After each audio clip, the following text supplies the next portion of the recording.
Nunca vou esquecer a noite em que tudo mudou. Eu já estava acostumado com os dias frios de Boston. Abril costuma cortar a pele como navalha, e naquela noite não era diferente. Me enrosquei no cobertor, tentando ignorar o vento lá fora e o vazio aqui dentro. Mas o que aconteceu em seguida foi algo que nenhuma camada de coberta poderia me proteger. Enquanto tentava relaxar, uma notícia me pegou de surpresa.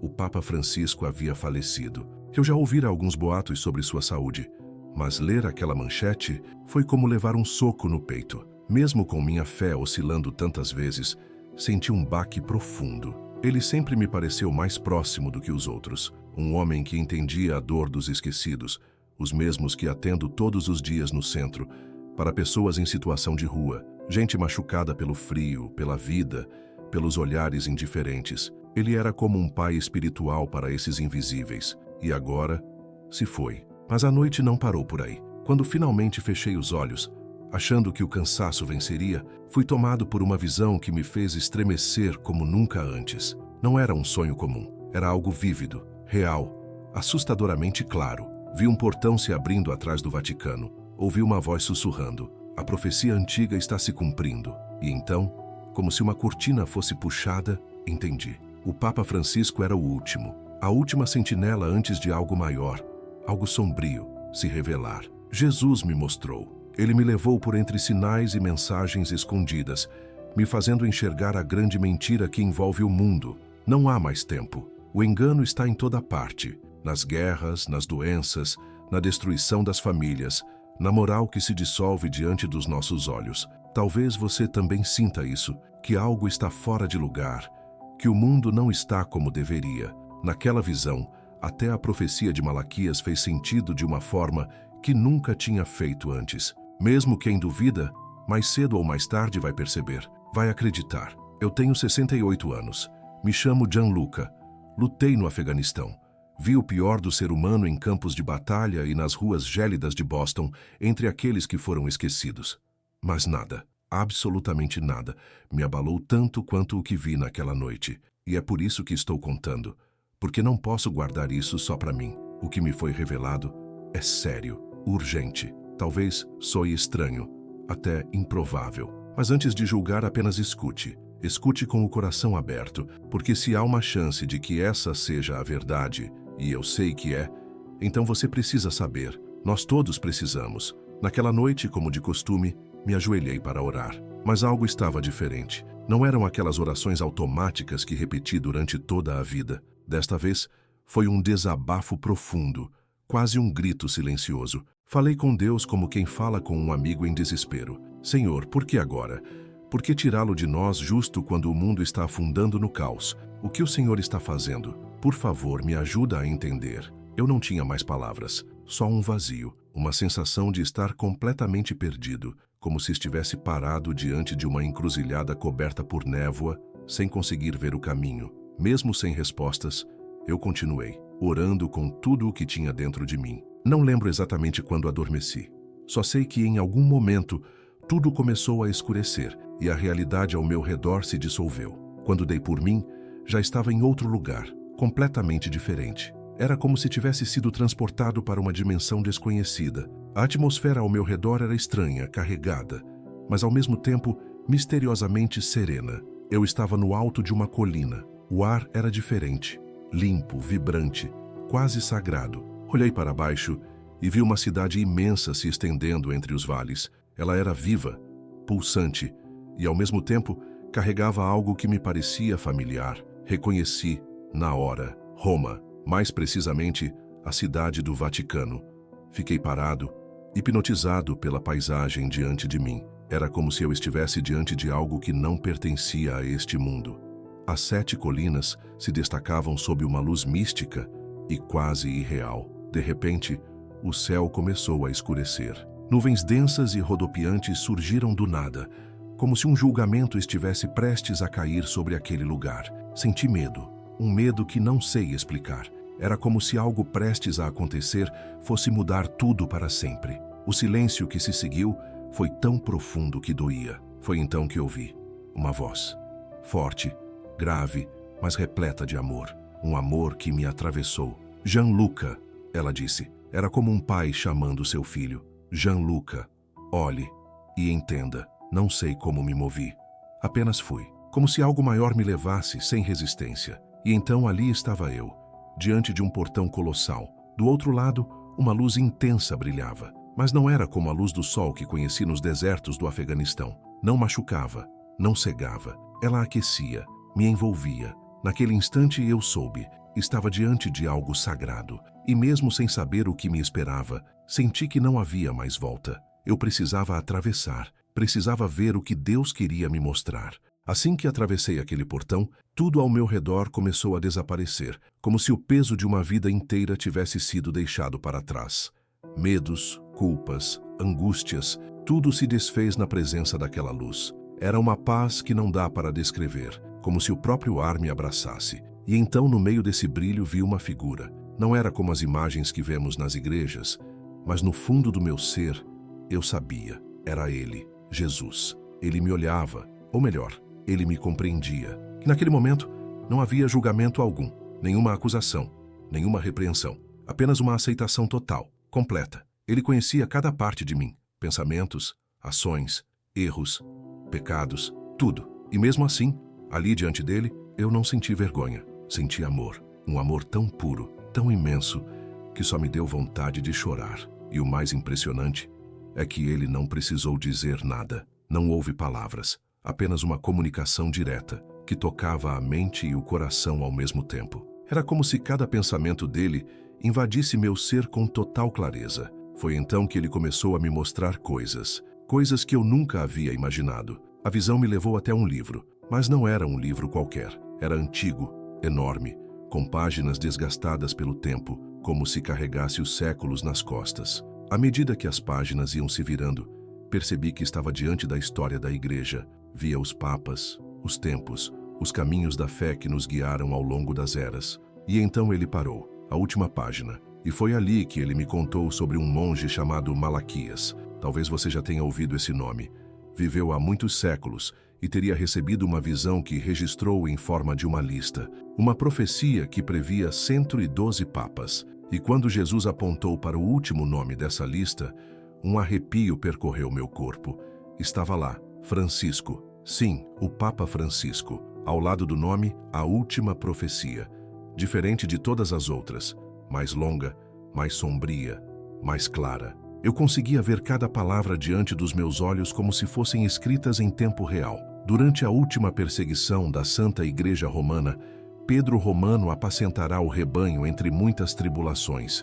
Concluídas essas coisas, a cidade das 7 colinas será destruída, e o juiz terrível julgará o povo. Senti um frio na espinha. Pedro Romano, tribulações, cidade destruída, juízo terrível. Parecia um aviso urgente, um chamado. Eu não entendi tudo de imediato, mas Jesus começou a me revelar os significados por trás de cada linha. Como um investigador revelando um mistério, ele foi me guiando através das entrelinhas da profecia, deixando claro que aquilo não era apenas história, era destino, era real e estava perto. Senti como se estivesse seguindo uma trilha de pistas, como um investigador em busca de verdades escondidas. Cada detalhe revelado fazia parte de um quebra-cabeça maior. Ele me mostrou 4 sinais contidos naquela profecia, todos apontando para o Papa Francisco. A primeira pista era a mais simples, a numeração. Francisco é o 1702º Papa desde Celestino II.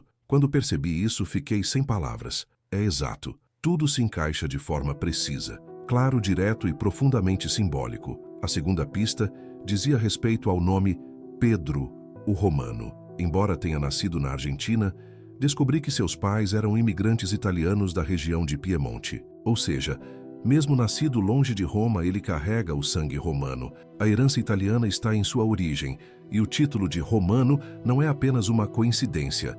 Ele tem significado, tem raiz, tem verdade. A terceira pista envolvia o nome Pedro. O nome de nascimento de Francisco é Jorge Mário Bergoglio. Seu nome papal, como sabemos, é Francisco. Mas onde está Pedro nisso tudo? Foi então que algo mais profundo me foi revelado. São Francisco de Assis, o santo de quem ele adotou o nome, nasceu como Giovanni di Pietro, ou traduzindo, João de Pedro. Pedro. Lá estava mais uma vez o elo, um elo espiritual com o primeiro apóstolo, o primeiro líder da igreja, um símbolo claro de continuidade e missão. Cada uma dessas pistas se encaixava como peças cuidadosamente posicionadas. Não era coincidência, era profecia, era destino. E ainda havia mais.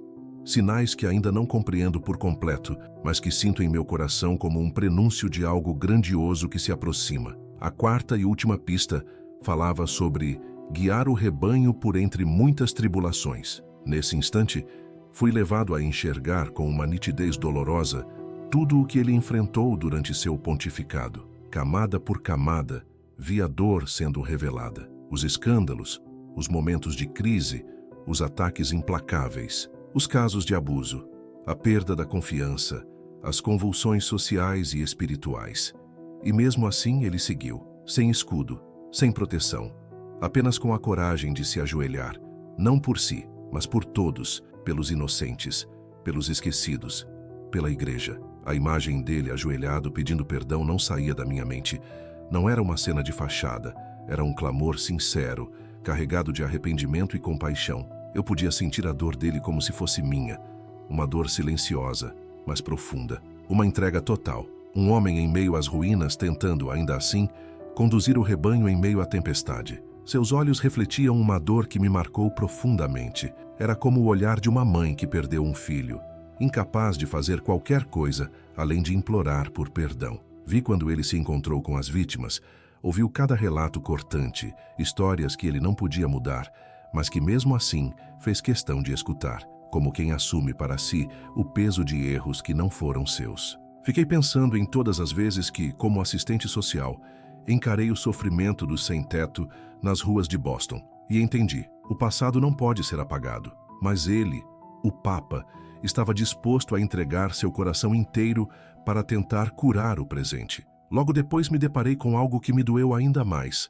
a divisão dentro da própria igreja. Era como ver uma família se despedaçando por dentro. De um lado, diziam que ele era herege, que tinha se afastado demais das tradições. Do outro, o acusavam de ser fraco, lento demais para reformar o que precisava mudar. A oposição era feroz. As críticas vinham de todos os lados, até daqueles a quem ele mais queria guiar. E mesmo assim, no meio de tudo isso, ele continuava, sozinho, sem apoio, sem alguém que de fato compreendesse o peso que ele carregava. Olhando para todo esse conflito, vi um espelho de mim mesmo. Quantas vezes fui julgado por estender a mão aos esquecidos? Quantas vezes encarei olhares frios e palavras duras só por escolher ajudar os que ninguém queria ver? Esse sentimento de solidão, de abandono, é algo que ele conhece muito bem. E entre tantas feridas, uma das mais profundas vinha das críticas ao seu próprio nascimento, por não ser europeu. Muitos dentro da igreja diziam que ele não tinha o direito de ser papa, como se a origem anulasse o chamado. E então, me lembrei dos relatos que escutei de pessoas em situação de rua. Quantas vezes foram tratados como indignos, como se não tivessem direito sequer a existir com dignidade, simplesmente por serem quem são. Como eles, o Papa também enfrenta o estigma, o desprezo, a desvalorização. Mas o que ele tem feito é algo que poucos teriam coragem: viver de forma simples, longe dos luxos, distante do poder, perto do povo. Ele se tornou um exemplo silencioso de liderança verdadeira. Tudo isso acontece enquanto o mundo entra em colapso, guerras, desastres, pandemias. E no meio do caos, a imagem dele sozinho, em oração na Praça de São Pedro, vazia, silenciosa, é algo que me toca profundamente. Porque eu também já estive ali, naquele silêncio, orando sozinho quando tudo parecia perdido. E talvez por isso, mesmo à distância, eu me sinta tão próximo dele. Porque quando a dor é verdadeira, ela nos une, mesmo em silêncio, mesmo na solidão. Jesus me mostrou algo que eu jamais poderia imaginar. Aquilo que muitos enxergam como apenas um papado difícil, na verdade, é o cumprimento de tribulações previstas há muito tempo. Ele deixou claro que o que o Papa Francisco tem enfrentado não é apenas resultado do acaso ou da modernidade. É parte daquilo que foi anunciado na profecia. Uma sucessão de provações que o desafia dia após dia, não apenas dentro da igreja, mas também diante do caos crescente do mundo que o cerca. E então, ele me revelou algo ainda mais profundo, algo que ficou gravado em mim, a luz que o Papa carrega, Uma luz que eu só consigo descrever com uma palavra: misericórdia. Porque Francisco não é apenas um líder religioso sobrecarregado por responsabilidades pesadas. Ele é, acima de tudo, um ser humano sensível, compassivo, movido por um amor genuíno. Vi imagens que não consigo esquecer. O Papa visitando presídios, estendendo a mão àqueles que a sociedade já havia descartado. Pessoas que muitos enxergam como erros, como fracassos, mas que ele fez questão de acolher. Ele não fala de cima de um pedestal. Ele desce, se aproxima, pergunta, escuta, compartilha a dor. Também o vi junto aos doentes, os que vivem à margem, os que não têm ninguém. E mesmo assim ele se senta ao lado deles, os ouve com paciência, oferece palavras de consolo e, mais do que isso, oferece presença. Nunca me esqueci da cena em que lavou os pés de imigrantes. Mulheres, homens, pessoas muitas vezes ignoradas pela sociedade. Ele lavou os pés deles como Jesus fez, sem discriminar, sem impor hierarquias. E não foi um ato simbólico, foi real, foi humilde. Lavou os pés daqueles que não têm lar, que não têm voz, que mal têm um nome. Lavou também os pés de pessoas de outras religiões, de outros caminhos, pessoas vistas como diferentes. E isso não o impediu. Pelo contrário, foi até elas. O Papa não teme se sujar, não teme entrar onde a dor habita. Ele quer que essas pessoas sintam o amor que carrega no peito. Amor que não é discurso, é ação. Ele deseja, com sinceridade, que o mundo veja o verdadeiro rosto de Cristo. Um rosto que não está estampado em coroas ou tronos, mas em gestos simples e misericordiosos. Um rosto feito de bondade sem medida. E ao olhar tudo isso, não vejo apenas um pontífice, vejo uma esperança que o mundo julgava perdida. Um reflexo de Jesus, não na grandiosidade, mas na compaixão. Não no domínio, mas na entrega. E é ali, nesse silêncio humilde, que mora a maior verdade. Existe algo profundamente bonito em quem tem coragem de enfrentar a dor de frente, de viver com autenticidade, guiado pelos valores do amor. E quando olho para tudo o que o Papa Francisco representa, percebo com clareza. É por isso que aquela antiga profecia o menciona. Porque em meio a tanta escuridão no mundo, ele brilha como uma chama viva. Mas agora, preciso compartilhar algo que me custa dizer. Algo que pode incomodar, entristecer ou até despertar revolta. No entanto, preciso ser fiel ao que me foi mostrado. O Senhor Jesus me revelou algo específico sobre o Papa. Uma parte da história que eu jamais esperava ver. Mas vi. E preciso ser sincero, vi palavras que o Papa pronunciou diante do mundo, não como descuidos, mas como declarações públicas, coisas como: todos são filhos de Deus, pode haver salvação fora de Cristo, todas as religiões levam a Deus. Palavras que soam tão belas, tão cheias de compaixão, tão humanas. Eu entendo, eu mesmo já fui tocado por esse ideal. Quem não gostaria de viver num mundo onde todos os caminhos levam para casa? Mas Jesus me mostrou algo que mudou tudo. Ele colocou essas palavras ao lado das palavras dele. Não interpretações, mas o que está escrito, claro e direto, no Evangelho de João 14:6. Eu sou o caminho, a verdade e a vida. Ninguém vem ao Pai senão por mim. E foi como ver dois feixes de luz se chocando, um vindo do homem, outro de Deus. E diante desse embate só uma luz permanece. Depois disso, tive uma visão. Algo que nunca imaginei presenciar. O julgamento. Não como nas pinturas antigas, com fogo, fumaça ou gritos demoníacos. Era diferente. Um lugar tomado por uma luz tão intensa que quase não se podia suportar. Mas essa luz não queimava a pele. Ela queimava mentiras, ilusões, tudo aquilo que esconde a verdade. Ali, nada se oculta. Tudo aparece como realmente é. E nessa luz vi o Papa, não sendo acusado, mas sendo revelado, enfrentando as próprias palavras, não como um castigo, mas como um espelho. E vi a dor em seu rosto, a dor de perceber que, mesmo movido por compaixão, suas palavras desviaram muitos do caminho da cruz, que ao tentar abraçar a todos, acabou apontando para um caminho nebuloso, cheio de esperança mal direcionada. Uma esperança que consola, mas que não salva. Ele estava em silêncio, sem defesas, sem título, sem aplausos, apenas uma alma diante da verdade, uma alma quebrada pela consciência do impacto que suas palavras causaram. E naquele instante, percebi o peso real do que é liderar. Percebi que mesmo os que brilham como luzes neste mundo também terão que encarar um dia o que disseram, o que ensinaram e aonde suas palavras levaram os corações que a seguiram. Na presença absoluta da verdade, tudo ficou claro. Deus me fez compreender algo ainda mais profundo. Fazer o bem, demonstrar misericórdia, estender a mão aos que sofrem, tudo isso é essencial. E, de fato, o Papa Francisco fez muito disso. Visitou os pobres, consolou prisioneiros, lavou os pés dos rejeitados. Essas ações são reflexos da compaixão. Mas Deus também me mostrou algo que me fez parar. As boas ações, por mais nobres que sejam, não substituem a verdade. Elas devem brotar da verdade, devem crescer enraizadas na palavra de Deus. Não se constrói uma ponte até o Pai usando tijolos moldados em mentira, mesmo que esses tijolos pareçam polidos com bondade e boas intenções. E quando vi isso, não senti julgamento, senti compaixão, uma dor profunda, não só por Francisco, mas por todos nós que em algum momento podemos ter feito o mesmo, inclusive eu. Quantas vezes, com medo de ferir alguém, suavizamos a verdade? Querido leitor, pense comigo. Será que essas grandes reconciliações que o mundo tanto celebra não desviaram do caminho de Cristo?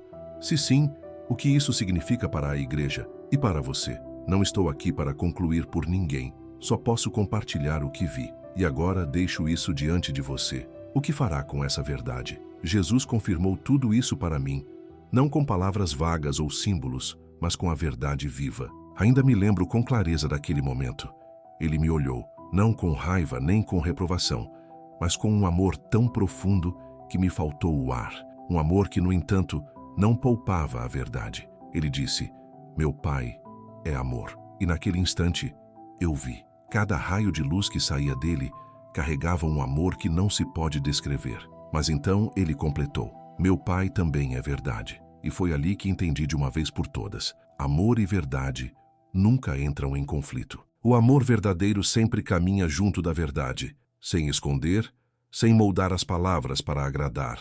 Depois ele disse: "O único caminho até o Pai é por meio de mim, não por um prédio. Deus não chama nomes, mas eu sei." E ali ficou claro para mim. Era uma referência direta ao sistema religioso que muitos veem como o único caminho até Deus. Não é através de uma cerimônia, por mais sagrada que pareça, nem por uma tradição milenar, não por filosofias ou por intenções bem-intencionadas. É por meio dele, pela aceitação do seu sacrifício, pela obediência à sua palavra. Naquele instante, senti meu corpo inteiro estremecer, não de medo, mas de reverência. Me dei conta de quantos de nós construímos nossas vidas espirituais sobre sistemas, costumes, hábitos, enquanto esquecemos justamente daquele que foi crucificado por nós. Ele então me fitou, diretamente, e continuou: "Quando você diz às pessoas que, naquele instante, senti como se o ar tivesse sido arrancado dos meus pulmões. Jesus me mostrou que, ao dizer que existem outros caminhos,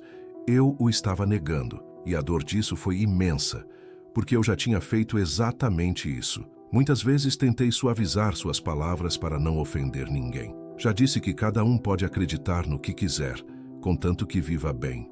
Tudo em nome da paz. Mas ele não foi vago como eu fui. Ele foi claro, e isso tem consequências. Não porque Deus seja cruel, mas porque ele é verdade. E a verdade não pode coexistir com a mentira diante da presença santa de Deus. Foi um momento de revelação que partiu meu coração. Uma verdade que me fez repensar tudo o que eu achava ser tolerância, civilidade ou progresso. Percebi que cada vez que eu ou qualquer um de nós dizia que há muitos caminhos para Deus, estávamos, sem perceber, escondendo a cruz. Eu sei que isso não é fácil de ouvir. Eu sei que muitos têm imenso respeito pelo Papa Francisco. Eu mesmo fui tocado por seus gestos, mas não posso calar aquilo que o Senhor me mostrou. Não estou aqui para provocar debates, mas se a verdade causar desconforto, que assim seja, porque não podemos sacrificar a salvação apenas para evitar desagradar alguém. Então, te faço uma pergunta sincera. Você já refletiu de verdade sobre o que Jesus disse em João 14,6? Eu sou o caminho, a verdade e a vida. Ninguém vem ao Pai senão por mim. Você acredita nisso? Ou ainda acha que pode haver um atalho, uma alternativa? Eu vi com meus próprios olhos e agora deixo essa verdade diante de você. O que você fará com ela? Se essa mensagem tocou seu coração, diga apenas amém. E se ainda estiver em dúvida, tudo bem, apenas escreva um. Não vou discutir. vou orar por você, porque eu também já estive nessa encruzilhada. E sei como é ouvir algo que parece claro demais, direto demais, quase duro demais. Mas a verdade é que eu não sou alguém que acredita facilmente, não depois de tudo que vi neste mundo. Já vivi a guerra, já vi a verdade ser distorcida por interesse. Sou veterano, trabalhei por décadas com os rejeitados, entre as histórias mais duras da vida real. Eu não vivo de ilusões, conheço bem a face crua da realidade, e foi por isso que essa verdade me abalou tanto, porque ela não veio para me confortar, mas para me despertar. E uma vez que se vê a verdade, não dá mais para fingir que ela não existe. Quando vi Francisco naquela visão, tão nítido, tão vulnerável, uma parte de mim ainda sussurrava: será mesmo verdade? Essa lista de Malaquias, e se for só uma lenda antiga? Como saber se isso não é fruto do cansaço, do estresse acumulado? Sim, eu tive minhas dúvidas. E sendo bem sincero, acho que se você estivesse no meu lugar, talvez sentisse o mesmo. Mas Deus conhece o coração. Ele sabia que havia um pedaço dentro de mim que ainda não conseguia soltar completamente. E mesmo assim, ele não me condenou. Ao contrário, respondeu de uma forma que eu jamais esperava. Ele me levou de volta àquele livro, a antiga lista profética. E então, ele começou a me mostrar cada papa que veio antes de Francisco. Não com longas explicações, mas com luz. Era como se cada nome se encaixasse perfeitamente em seu lugar, com uma precisão assustadora, como se alguém tivesse escrito a história antes mesmo que ela acontecesse. Vi o Papa Celestino II. A profecia dizia: o castelo do rio Tibre, e ele nasceu exatamente perto do Tibre, não muito longe de Roma. Depois vi João Paulo I, o da meia-lua. Seu pontificado durou apenas 33 dias, o tempo de meia fase lunar, como uma lua minguante, rápida e misteriosa. Em seguida, João Paulo II, o eclipse, nascido e falecido em dias de eclipse. Um pontificado que brilhou como o sol no céu da igreja, mas também foi marcado pela sombra do sangue, quando sobreviveu a um atentado. E então, Bento XVI. A profecia o chamava de a glória da oliveira. Ele veio da ordem beneditina, cujo símbolo é justamente a oliveira, símbolo de paz. Até sua personalidade era serena, firme, como um ramo de oliveira em meio à tempestade. Palavra por palavra, papa por papa, tudo se encaixava com uma clareza impressionante. Não era coincidência, não podia ser. E foi nesse ponto que Jesus me disse algo que tirou qualquer dúvida. Nada de ambiguidade, nenhuma incerteza. As palavras do meu Pai nunca voltam vazias. E apontando para aquela lista, completou: essa profecia é um registro, um aviso. Se foi verdadeiro para os que vieram antes, será verdadeiro para o último. E será verdadeiro para o que ainda virá. Aquilo me arrepiou até a alma. A partir dali, entendi que isso não é sobre misticismo ou superstição.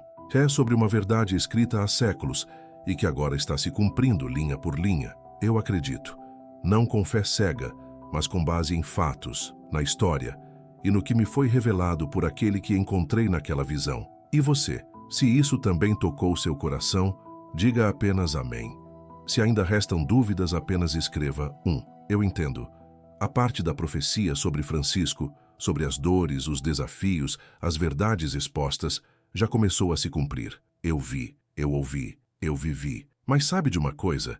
Essa profecia ainda não terminou. Eu me lembro nitidamente da última linha, e ela parecia um aviso. A profecia dizia: depois dessas coisas, a cidade das 7 colinas será destruída, e o terrível juiz julgará o seu povo. Quando li isso pela primeira vez, imaginei cenas de guerra, bombas explodindo, fogo pelas ruas, como nos filmes apocalípticos. Mas Jesus me mostrou que não era nada disso. A destruição que ele revelou não tinha a ver com prédios em ruínas ou sangue nas calçadas. Era algo mais profundo, mais silencioso e infinitamente mais devastador. Era o colapso de algo sagrado. Uma queda interna, de dentro para fora. Um sistema, uma base que antes sustentava tudo, agora esvaziada. Talvez seja a própria igreja, ou talvez toda a nossa civilização, construída sobre fé, sobre a palavra, sobre o sacrifício. E o que restou disso? Um alicerce oco. A verdade foi trocada por aquilo que soa emocionalmente aceitável. A graça se transformou em aceitação incondicional. E o nome de Deus tem sido usado para justificar tudo, menos a santidade que ele exige. Deus me mostrou que essa destruição é da alma, é o colapso do espírito. A cidade das 7 colinas já não está mais sobre a rocha firme, está despencando, em queda livre, rumo ao abismo. E então, ele me fez encarar a parte mais assustadora de todas. O terrível juiz julgará o seu povo, não o mundo.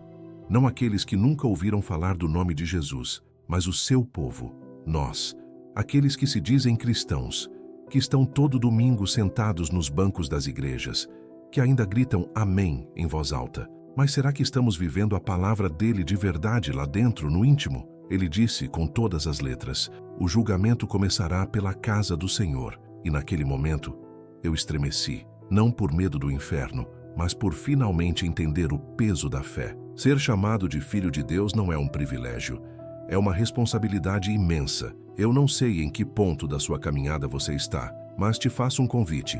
Já pensou nisso? Que antes de julgar qualquer outro, Deus começará por nós?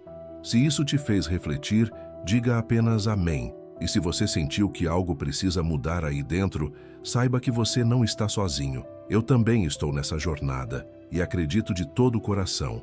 Ainda há tempo, mas ele está se esgotando. E então o Senhor me disse de forma clara, sem metáforas, sem rodeios, apenas com firmeza e verdade: Gianluca, é isso, este é o fim. Chegamos ao fim da lista, aquela antiga lista de Malaquias, que um dia eu duvidei, que tantas vezes descartei como lenda, hoje se revelou diante de mim como um verdadeiro mapa, conduzindo direto para o momento mais crítico da história da humanidade. E o que está para acontecer, o que o mundo precisa despertar e reconhecer com urgência, é a chegada do justo juiz, Jesus Cristo. Ele voltará, mas antes disso, surgirá outro, alguém enviado para desviar os olhares, alguém conhecido como o falso profeta. Deus não apenas fala, ele mostra.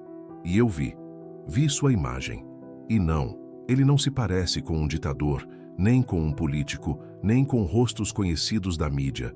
Ele usa vestes religiosas, tem aparência nobre, compassiva, quase santa. Tem 2 chifres como um cordeiro. Parece um homem de Deus, como tantos pastores, padres e líderes espirituais que conhecemos. Pode ser alguém que você já admirou, alguém cujas palavras o mundo inteiro se apressa a ouvir. Mas então Deus me fez escutar sua voz, e foi como ouvir o rugido de um dragão. Cada palavra parecia sensata, cheia de emoção, embebida em compaixão. Mas por trás delas havia engano, manipulação, uma armadilha de ouro, brilhante por fora, mortal por dentro. Eu ouvi fazendo milagres, chamando fogo do céu, curando, impressionando. E se você não estiver atento, pode achar que é Deus quem está agindo por meio dele. Mas não, ele não glorifica Jesus. Ele desvia, ele atrai os olhares para si, faz com que as pessoas escutem a ele, sigam a ele, e não ao Salvador. Vi também quando ele criou uma imagem, não uma estátua qualquer, mas um símbolo, um sistema, algo que fez multidões se curvarem. Pessoas passaram a venerar não a Cristo, mas uma instituição, uma figura, um ídolo. Colocaram sua fé em homens, em organizações, em santos, ao invés de se dobrarem diante do único digno de adoração, Jesus Cristo. Eu sei que isso pode soar pesado, sei que pode parecer controverso, mas você precisa ouvir isso. O próprio Senhor me disse: estamos no fim, e se você olhar com atenção, verá sinais disso por toda parte. Há pregadores que falam com doçura, mas não conduzem ninguém à cruz. Igrejas cheias de gente, mas vazias de arrependimento. Milagres sem verdade. Você acredita que um falso profeta está sendo preparado para surgir? Está pronto para reconhecê-lo? Mesmo que ele use vestes sagradas? Se você sentir que precisa alertar outros, não hesite. O tempo está se esgotando e as mentiras estão cada vez mais parecidas com a verdade. Talvez pense que tudo isso é só uma história criada após a morte do Papa. E tudo bem. Eu não preciso que você acredite em mim. Só peço que volte para Jesus, e apenas para Ele. Mas quer saber o que mais me arrepia em tudo isso que Deus me mostrou sobre o falso profeta? Não são os milagres, nem as maravilhas. É algo ainda mais sutil e infinitamente mais perigoso. Existe algo que tem se infiltrado silenciosamente em igrejas, comunidades e até mesmo nos corações daqueles que buscam fazer o bem. E o mais assustador é que aplaudimos isso. Falo do movimento ecumênico. É familiar, não é? Fala-se de unidade, de paz entre as religiões, de um mundo onde não há mais divisões por fé. Pessoas de mãos dadas, cantando canções suaves, falando de um Deus comum. Parece tão bonito, tão certo, dá até a impressão de ser o cumprimento da oração de Jesus. Que todos sejam um. Mas Deus me mostrou algo muito diferente. De forma clara como o dia, Ele me revelou que o verdadeiro propósito por trás desse movimento não é unir todos sob a verdade divina, mas sim levá-los a caminhar em outra direção, uma direção que conduz ao anticristo. Eu sei, dizer isso pode revoltar muita gente, mas o Senhor foi direto comigo. O movimento ecumênico está diluindo a palavra de Deus, está tornando a verdade algo relativo, está fazendo parecer que não importa mais no que você acredita, desde que ame os outros. Mas a verdade não pode ser diluída, porque quando a verdade é ignorada, o Evangelho deixa de existir. No lugar dele, sobra apenas uma religião global vazia, criada não para servir a Deus, mas para servir ao dragão. E então, eu vi Jesus. Ele olhou diretamente nos meus olhos, um olhar que carrega amor, mas também uma verdade firme, que não se curva. Ele disse: Gianluca, o falso profeta está vindo. Ele está preparando o caminho do engano. Vai distorcer a minha palavra. Vai oferecer paz, mas não a minha paz.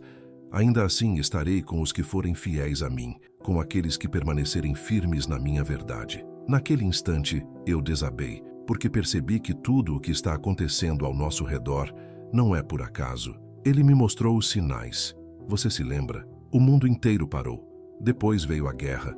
Ucrânia, Oriente Médio, e agora parece que tudo está à beira de explodir.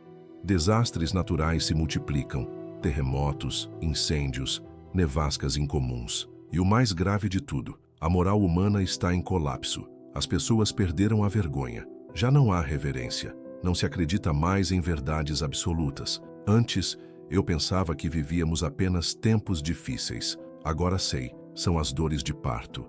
Sinais de que Deus está próximo. O tempo está se esgotando. Se isso despertou algo em você, apenas diga amém, porque ainda há tempo, mas não por muito mais. Se você está pronto para permanecer firme na palavra de Deus, saiba que não está sozinho. E se ainda sente dúvida, apenas diga: eu orarei por você, amigo, porque este já não é mais tempo de indiferença. Mas não foi só isso que Deus me mostrou. Houve uma última visão, talvez a mais impactante, e dizia respeito a nós mesmos. O que será de nós se continuarmos a ignorar? Se insistirmos em manter os olhos fechados? Se não despertarmos? Isso para mim é ainda mais assustador do que o falso profeta, porque o que ele me revelou foi o preço de não ouvir. Vi pessoas, talvez amigos que costumo encontrar no abrigo da Dorchester Street, ou então os engravatados que passam as manhãs no Starbucks com seus notebooks, dirigindo carros de luxo. Eles estavam cegos, não nos olhos, mas na alma. Andavam como quem caminha em neblina, olhavam, mas não enxergavam. Escutavam, mas não compreendiam.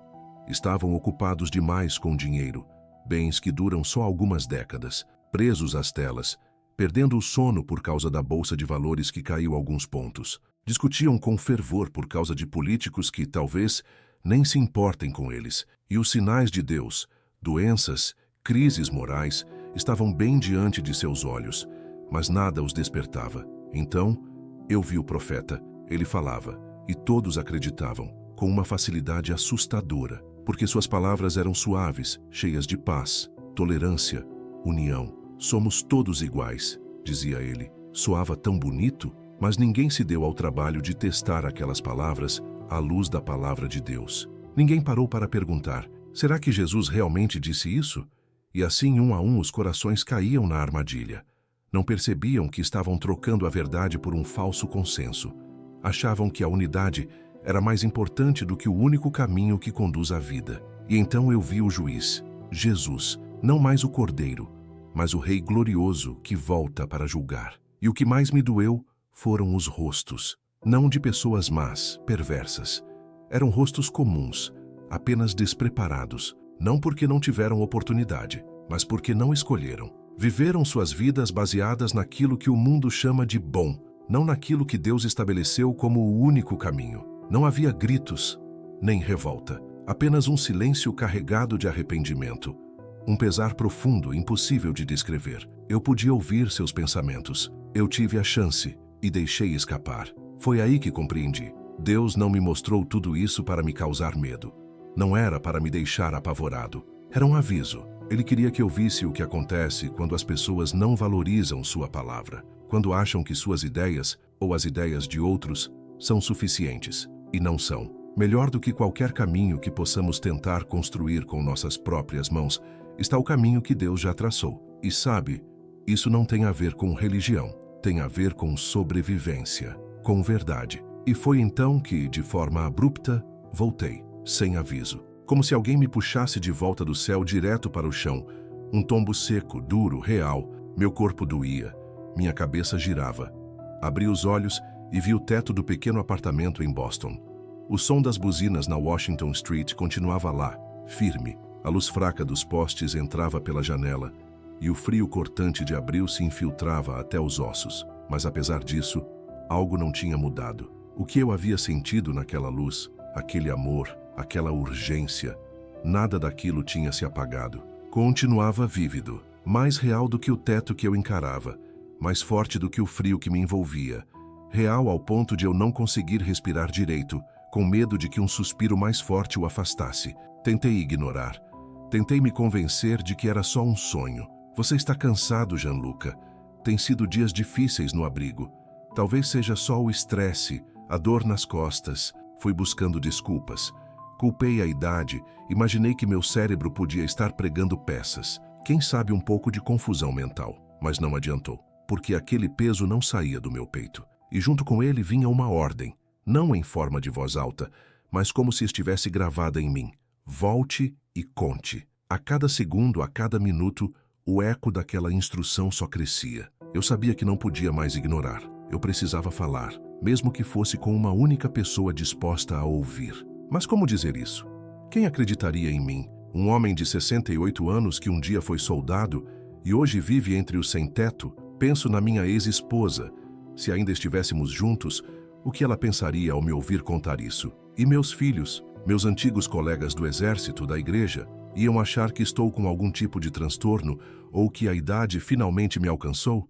É difícil até repetir essas coisas para mim mesmo. E honestamente, essa talvez seja a parte mais dolorosa. Carregar dentro do peito uma verdade tão grande, tão urgente, que te consome. E mesmo assim, temer que ninguém esteja disposto a escutar. Já sentiu isso? Já teve algo dentro de você tão forte, tão real, que o mundo ao redor parecia pequeno demais para conter? Pois é, eu senti. E agora não posso mais me calar. Sabe aquele momento em que você carrega dentro de si algo que poderia transformar a vida de alguém, mas não tem coragem de dizer, por medo de ser ridicularizado? É como segurar uma chave nas mãos, mas hesitar em usá-la porque tem medo de parecer insano. Foi assim que me senti, preso entre duas escolhas: permanecer em silêncio para viver em paz ou falar a verdade e correr o risco de ser visto como louco. Pensar no Papa Francisco agora já não é algo simples. Hoje, quando olho para trás, consigo ver os dois lados.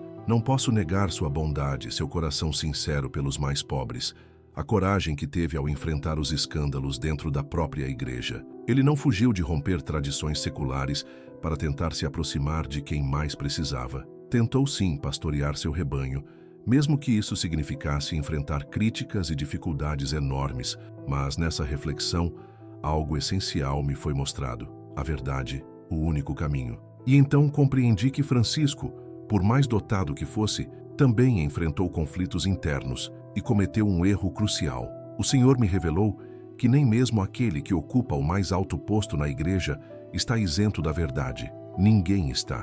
Por melhor que seja a nossa conduta, se não estivermos firmemente ancorados na palavra de Deus, trilhando o caminho que Ele determinou, nossas boas ações jamais substituirão a fidelidade à verdade. Isso, porém, não diminui meu respeito por Francisco. Pelo contrário, especialmente no que diz respeito à sua humanidade. E há mais. Deus me mostrou também seu arrependimento. E eu vi que era sincero, e isso me encheu de esperança. Esperança de que nenhum pecado é imperdoável quando há arrependimento verdadeiro. Quando voltamos para Deus com sinceridade, Ele nos acolhe, sempre. Acredito de coração que, apesar de seus erros, Francisco cumpriu sua missão. Oro por sua alma. Oro para que agora ele esteja envolto no amor e na verdade de Deus Pai. E é isso. Essa é a minha história. O que presenciei após a morte do Papa Francisco. A profecia de Malaquias. O fim dos tempos. O engano.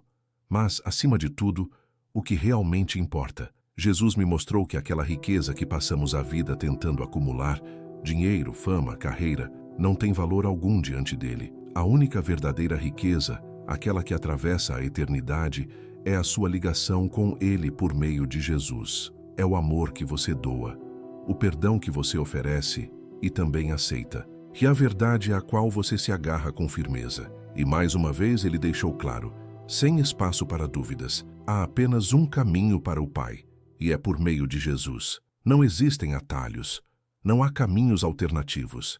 E definitivamente, não existe essa de que todas as religiões levam ao mesmo lugar. Quem diz isso, está negando a própria essência da verdade. Quem diz o contrário, está mentindo. E eu não te conto tudo isso para te assustar, mas para te despertar. Os sinais estão por toda parte. E Deus está mostrando com clareza o que está acontecendo. O tempo está se esgotando. O engano está ficando cada vez mais sofisticado. Não dá mais para viver como se nada estivesse acontecendo. Não dá mais para dormir espiritualmente. Não dá mais para fingir que está tudo bem. Não se deixe distrair com coisas passageiras. Não se torne indiferente. Este é o momento de abrir os olhos, de refletir com sinceridade sobre o que há no seu coração. Qual é a sua verdadeira riqueza? Em que caminho você tem caminhado? É hora de voltar à palavra de Deus. Ler a Bíblia com sinceridade. Orar. Buscar conhecer de verdade quem é Jesus. E se aproximar de outros irmãos e irmãs na fé com o coração limpo, sem máscaras. Não tenha medo do que está por vir. Deus promete estar com aqueles que forem fiéis a Ele, mas esteja preparado. E lembre-se do que o próprio Senhor disse. Vigiai, pois, porque não sabeis o dia nem a hora. Pense em tudo o que compartilhei aqui. Ore a respeito disso, e que o Senhor revele a você a verdade. Se essa mensagem tocou o seu coração, se algo dentro de você sentiu que é hora de despertar, então faça algo. Pode ser simples, um comentário, uma palavra, um amém. Pode ser compartilhar esse testemunho ou, quem sabe, contar o seu. Mas não guarde isso só para você. Acordemos uns aos outros. Que Deus te abençoe. E, por favor, esteja pronto. Amém.